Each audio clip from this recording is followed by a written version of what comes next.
Imagine that, just to leave your bedroom, the door has to be dismantled and a dozen firefighters must coordinate the effort, and this is no exaggeration. That is exactly what happened in 1978 to a taxi driver in the United States, whose body had reached a point where it no longer fit into his own life. He weighed about 1,400 pounds, and what happened to him afterward is something I wouldn't wish on anyone. His name was John Brower Minnick. He was taken to a hospital in Washington with swelling so severe that fluids accumulated as if someone had shut off every drainage valve in his body. Doctors estimated his body mass index at close to 190, a number that doesn't appear in any standard medical reference. During nearly 2 years of hospitalization under a strict diet, medication, and intensive care, he managed to lose more than 920 pounds. It was discovered that about 900 pounds of that loss were actually fluids accumulated due to edema, but even so, the drop remains one of the largest ever documented. It seemed that the worst was over until, after leaving the hospital, the weight began to rise again, rapidly, like foam. His organs could not withstand the strain, and he died at 41 years old from cardiac and respiratory complications. This case is not just a number, it is proof that a limit exists, and that crossing it turns every heartbeat into a struggle. Extreme weight collapses the lymphatic system, suffocates the lungs, damages the heart, and promotes infections, blood clots, and ulcers that never heal. And yet, there was another story that shocked the world with its unlikely twist. In Saudi Arabia, Khalid bin Mohsen Shari weighed around 1,345 pounds at his heaviest. His rescue also required a massive operation. He was transported on a special stretcher and began a medical program with controlled nutrition, physical therapy, and surgery when it was safe to do so. In just 6 months, he lost more than 1,190 pounds, and over time his weight dropped to around 150 pounds. His case became a symbol of what a coordinated medical plan can achieve when the body still has room to respond. It wasn't magic, it was a team, an adapted environment, and sustained discipline. But the main message is the same: the human body has limits. Crossing them is not an achievement, it is stepping into a zone where every day is a risk. Time without sleep. In 1964, a student named Randy Gardner stayed awake for 11 days and 25 minutes. He did this as a school experiment under medical supervision. By the third day, he could no longer concentrate. On the fourth, he began to experience hallucinations. By the end, he was mixing up words, and his short-term memory had completely collapsed. He slept for 14 straight hours to recover, but the experience made one thing clear: the human body was not designed to function without sleep. It became so clear that Guinness decided to stop recording sleep deprivation records. The risk is simply too high. When the body doesn't sleep, it survives by slipping into microsleeps. They're second-long blackouts in which the eyes may be open, but the brain is completely disconnected. You don't realize it until it's already too late. The immune system weakens, blood pressure becomes unstable, and the body starts handling glucose poorly. First comes irritability, then loss of coordination, and then delusional thinking. And if it continues, real and dangerous mistakes begin to happen. There is an extremely rare genetic disease called fatal familial insomnia. It literally shuts down the ability to sleep. The result is a series of severe neurological symptoms that ultimately end in death. It is the most extreme example of what happens when sleep disappears completely. And tricks like splashing water on your face, drinking coffee, or breathing cold air only help for a few minutes. In real-world settings, such as night shifts or hospital on-call duties, there are strict protocols, scheduled naps, intense artificial lighting, and controlled rotations to avoid breaking the body's internal clock. Because the problem isn't staying awake for one night, the problem is repeating it every week for months. Errors increase, memory is impaired, mood changes, and the risk of depression, obesity, and cardiovascular disease skyrockets. Sleep is not optional, it is mandatory maintenance. And the body reminds you of that every time you try to skip this step. Height. Imagine being as tall as an Asian elephant. That was the case of Robert Wadlow, the tallest man ever recorded in history. He stood 8 feet 11 inches tall and was only 22 years old when he died. What's most unsettling is how it all happened. A small, almost imperceptible scratch on his orthopedic brace became infected. That tiny wound turned into the doorway through which tragedy entered. His father was about 6 feet tall, and Wadlow towered over him by nearly 3 feet. That extra height brought no advantage. His legs could not support his weight without metal braces, and his joints collapsed under the strain with every step. His gigantism was caused by hyperplasia of the pituitary gland, which released growth hormone without control, but there was something more. The greater the height, the greater the leverage, and every lever becomes an unrelenting blow to the knees, hips, and spine. Today, the tallest living man in the world, Sultan Qasim, stands at about 8 feet 3 inches tall. He walks with crutches, but at that height the bones begin to curve, the tendons protest, circulation suffers, and even vision has to adapt to a higher horizon. The same pattern repeats in women like Young and Leon, who stood about 8 feet 1 inch tall, or in cases like Gabriel Mongen in Mozambique, at roughly 8 feet tall. The human body has a mechanical limit, and they are pushing against it from the inside. Beyond about 8 feet 2 inches tall, medicine no longer talks about height, it talks about survival. Tendons are not built for those levels of tension. Cartilage breaks down, and the heart is forced to operate in emergency mode. There are treatments to stop uncontrolled growth, such as pituitary surgery or hormone-inhibiting medications. But if they come too late, the damage is irreversible. What's most concerning, however, is that some people are now voluntarily choosing to break this balance. They undergo cosmetic leg lengthening procedures in which the bone is fractured, slowly pulled apart with external fixators, and forced to regenerate centimeter by centimeter. The process is painful for months and can leave lasting damage, nerve injuries, infections, blood clots, and an altered gait. You gain height, but sometimes what truly grows is the price your body will have to pay for decades. Physical endurance is not a competition, it's a war against the body. In 48 hours, the Greek runner Yiannis Kouros ran about 294 miles non-stop. While you slept, ate, and went back to sleep, he kept moving forward. And isn't that genetic? How is it possible to maintain that pace without breaking down? The key lies in how the body transforms itself. His heart pumps more blood with every beat. His technique saves energy with each step. His mind normalizes pain. It's an adaptation forged by years of effort, more capillaries in the muscles, mitochondrial density far above average, and a lactate threshold so high that the infamous wall is delayed or seems to disappear. But Kouros is not an exception. In cycling, Christoph Strasser covered more than 620 miles in 24 hours, maintaining an average speed of over 26 miles per hour without slowing down. And in icy waters, Sarah Thomas crossed the English Channel for times in a row, about 130 miles total, swimming for 54 continuous hours, while salt burned her skin and her body screamed to stop. And the body transforms. It learns to use fat as a long-lasting fuel, guards glycogen like a treasure, and breathes with an overwhelming calm. The heart grows stronger and beats more slowly at rest.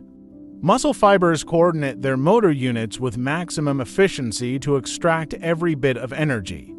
Even the skin plays its part. It hardens, adapts, survives, but all of this comes at a cost. Brutal fatigue, digestive problems, open blisters, blackened toenails, and extreme dehydration. But contrary to what most people believe, after many interviews with these individuals, they all agree that the secret lies in tricking the mind into being on your side. They use a system of micro-goals: run to the next lamppost, ride to the next mile, or swim to the next support boat. Break hell into digestible pieces because if you look at it as a whole, you give up. With age, an interesting question always arises: how long can a human life last? Jean Comet lived 122 and a half years. She was born in 1875 and died in 1997. In a single lifetime, she witnessed horse-drawn carriages give way to automobiles, to world wars, the invention of the telephone, the arrival of humans on the moon, and the birth of the internet. Her longevity was so extraordinary that, for years, it was suspected to be a case of fraud. But official birth, marriage, and census records confirmed everything, every detail matched. Today, she is considered the most solidly verified case of human longevity and also an uncomfortable limit.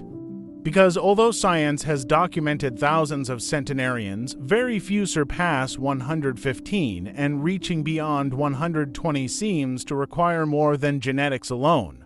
According to several studies, the human body was likely not designed to sustain itself beyond about 125 years. The reason lies in the accumulation of cellular damage, errors in DNA repair, and the gradual exhaustion of the mechanisms that keep us alive. The oldest living person today is Marie Abrañas Morera, born in 1907, living in Spain since childhood. She is over 117 years old. Although she often jokes that her secret is avoiding toxic people, science takes this seriously. Attitude matters, but so do genes, environment, and luck, because there is always a part that cannot be controlled. To understand these cases, scientists studied regions of the world where longevity is common. These are the so-called blue zones, places like Okinawa, Sardinia, Ikaria, and Nicoya. There, people live longer without doing anything extraordinary. They walk every day, eat mostly plant-based foods, maintain active social relationships, and avoid chronic stress. It's a lifestyle accumulated over decades. It sounds simple, but reproducing it in a modern environment is another story. At the cellular level, aging is a combination of processes. Telomeres, the protective ends of DNA, shorten. Inflammation becomes chronic and low-grade. Mitochondria lose efficiency in producing energy, and senescent cells begin to appear. They are biological units that no longer function properly, but also don't die. They just sit there, taking up space and sending faulty signals to the rest of the body. Researchers are studying senolytics, caloric restriction, strength training, and deep sleep as tools to slow this deterioration. But the truth is that, for now, there are no shortcuts. Time without breathing. An average human cannot go more than about 60 seconds without breathing before seizures begin. But trained athletes challenge this sensation and can double, triple, or even multiply that time by 10. The Guinness record for static apnea, holding one's breath without moving underwater, belongs to the Spaniard Alex Segura. In 2016, he managed to hold his breath for 24 minutes and 3 seconds. However, he did this after breathing pure oxygen for several minutes, which temporarily reduces carbon dioxide levels in the blood and delays the body's panic signal. By contrast, in clean apnea with no prior oxygen, the record is held by Branko Petrovic at 11 minutes and 54 seconds. Under normal conditions, the brain begins to suffer irreversible damage after about 4 minutes without oxygen, and brain death can occur at around 10 minutes without intervention. Something very curious is that in cases of drowning in very cold water, some people have survived for up to 20 minutes without breathing, thanks to what is known as the diving reflex, an automatic response that slows metabolism to protect vital organs. Time in the cold. If you fall into icy water, you can be dead in less than 15 minutes. Let's go step by step. At an internal body temperature of 95 degrees Fahrenheit, hypothermia begins. At 91 degrees Fahrenheit, movement slows noticeably. At 86 degrees Fahrenheit, you may lose consciousness. And if it drops below 82 degrees Fahrenheit, the risk of cardiac arrest becomes very real. But then there is Wim Hof, the Iceman who ran a half marathon 13.1 miles barefoot on snow. He climbed part of Mount Everest wearing only shorts and spent almost 2 hours submerged in ice without his core body temperature dropping.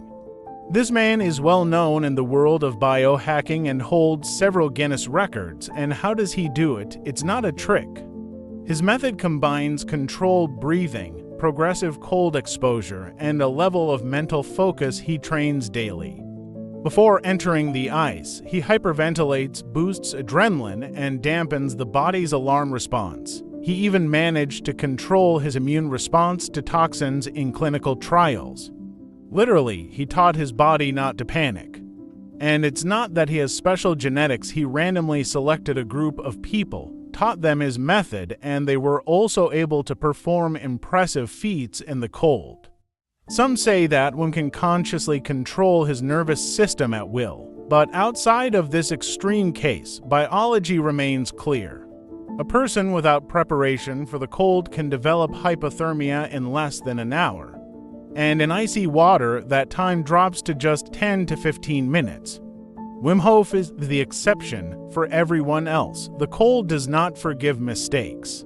Time without eating, a person can survive more than a month without food. There are documented survival cases lasting up to 70 days, always with access to water. One man even went over a year without eating. Now let's look at his case. But before that, how is something like this even possible? The body doesn't collapse immediately. To obtain energy, it first uses glycogen stored in the liver and muscles. Then it starts producing glucose from scratch through gluconeogenesis. After a few days, the body enters ketosis. Fats are converted into an alternative fuel for the brain. This spares muscle protein, but not for long. When fasting is prolonged, the body begins breaking down its own tissues to keep essential organs functioning. And what is lost isn't just weight, it's strength, immunity, and mental clarity. One of the most extreme documented cases is that of Angus Barbieri. In 1965, in Scotland, under strict medical supervision, he fasted for 382 days. He consumed only water, coffee, tea, and vitamin and mineral supplements. He went from about 456 pounds to around 181 pounds. Doctors reported surprisingly stable health at the end, but this was a carefully controlled exception. Attempting anything like this without medical supervision can be fatal. One of the greatest risks is refeeding syndrome. When calories are reintroduced too quickly, insulin drives essential minerals such as phosphorus, potassium, and magnesium into the cells. The result can be cardiac or respiratory failure. In shipwrecks or hunger strikes, the true limit has been observed. Bobby Sands died after 66 days. Terence McSweeney endured 74 days with partial support. In these cases, there are no miracles and no discipline, only a slow degradation that does not forgive mistakes. You can survive without eating, but no one goes through that path without paying a high price. And if not eating is hard, not drinking is lethal. With water, the margins shrink brutally. What takes weeks without food is reduced 2 days without water. And if there is heat, physical exertion, or dry wind, that limit can collapse in a matter of hours. It all begins with a thirst that's hard to ignore. Then come dizziness, weakness, and confusion. The blood becomes thicker and the heart has to work harder to move it. The kidneys reduce urine output to conserve what little remains. Sweat disappears right when you need it most. In extreme climates, a person can die from dehydration in less than 24 hours. One of the most extreme cases was that of Andreas Mihavec, a young Austrian man who was wrongly detained in 1979. He was forgotten in a cell without water and without food. He remained there for 18 days. He survived, according to his own testimony, by licking moisture from the prison walls. Doctors considered his case a physiological miracle. He had fat reserves, very little physical activity, and a relatively cool environment. But it was an exception that worked purely by chance. The opposite extreme also exists, and it is less well known. Hydrating poorly can also be fatal. During prolonged exertion, drinking too much water without replacing minerals can cause hyponatremia. Blood sodium levels drop, the brain swells, and inside the skull there's no room to expand. This has happened in ultramarathons. Runners have ended up in comas after trying to prevent dehydration without properly calculating electrolyte intake. In areas with high humidity, evaporation is reduced and the body can't cool itself properly. That's why humid heat feels more suffocating. Sweat stays on the skin and doesn't help. Those who live or work at the limit know this well. They plan their routes, calculate water points, and move when the sun goes down. Without strategy, mistakes leave no time to be corrected. Don't forget to support this content by leaving a like and subscribing to the channel.